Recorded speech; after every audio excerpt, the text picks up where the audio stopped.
Second Chronicles 9. And I'm battling right now too, so this little bud. Hey.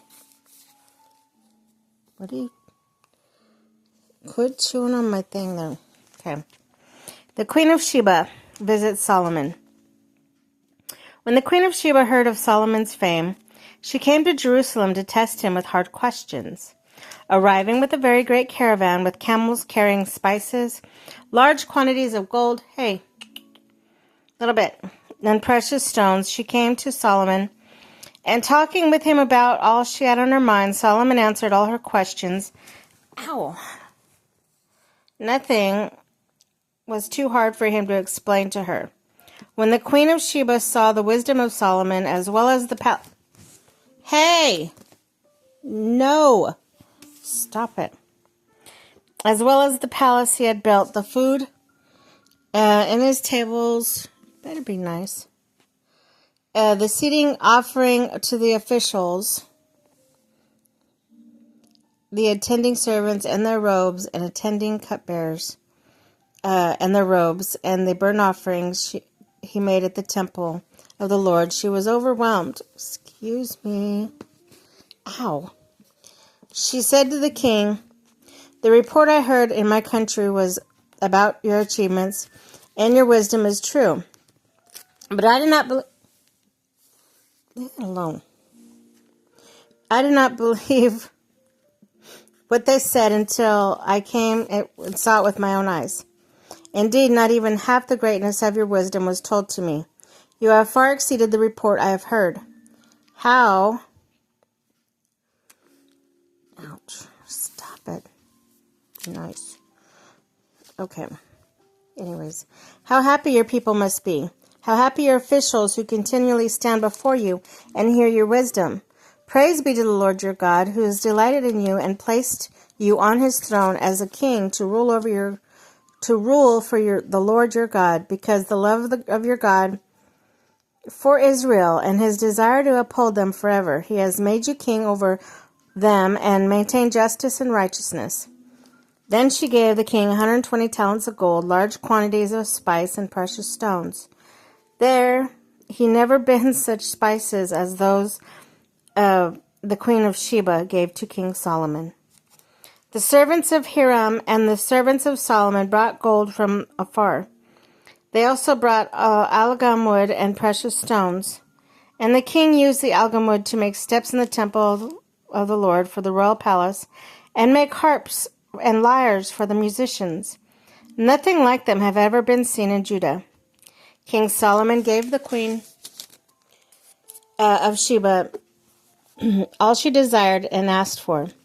He gave her the more than she had brought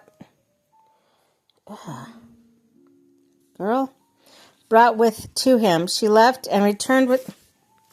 Stop it. No. Then she left and returned to her retinue to her own country. With her retinue into the country. Solomon's splendor, the weight of gold that was Solomon received, was nearly 666 talents, not including the revenues brought in by the merchants and traders. Also the kings of Arabia and the governors of the territories brought gold and silver to Solomon. King Solomon made 200 large shields of hammered gold. 600 shekels of hammered gold went to each shield. He also made 300 small shields of hammered gold, 300 shekels of gold in each shield. The king put them in the palace of the forest of Lebanon. Then the king made a great throne, covered with ivory and overlaid with pure gold. The throne had 6 steps, and the footstools of the gold was attached to it. On each side of the seat were armors with lions standing beside each of them. 12 lions stood on each step, one at either end of each step. Nothing like it had ever been made for any other kingdom. And all King Solomon's goblets were gold. All the household articles in the palace and the forest of Lebanon were pure gold. Nothing was made of silver, because silver was considered of little value in Solomon's day. The king had fleeting trade of ships manned by harem servants. Once every 3 years it returned carrying gold, silver, and ivory, and apes and baboons. King Solomon was greater in riches and wisdom than all the other kings of the earth. All kings of the earth sought audience with Solomon's wisdom to hear the wisdom of God had put in his heart. Year after year, everyone who came brought gifts and articles of silver. Articles of silver and gold and robes and weapons and spices and horses and mules. Solomon had 4,000 stalls of horses, chariots, and 12,000 horses, which he kept in chariot cities also with him in Jerusalem.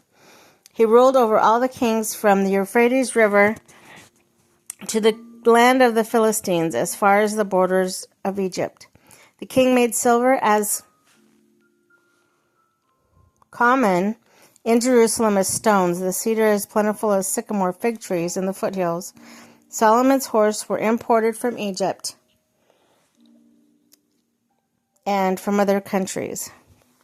As for the other events, Solomon's reign from the beginning to the end, are they not written in the records of Nathan the prophet and the prophecy of Ahijah and Shilonite, and the vision of Edu the seer concerning Jeroboam son of Nebat? My goodness, that's a lot. Solomon reigned in Jerusalem over all Israel 40 years. Then he rested with his ancestors and was buried in the city of David his father, and Rehoboam his son succeeded him as king.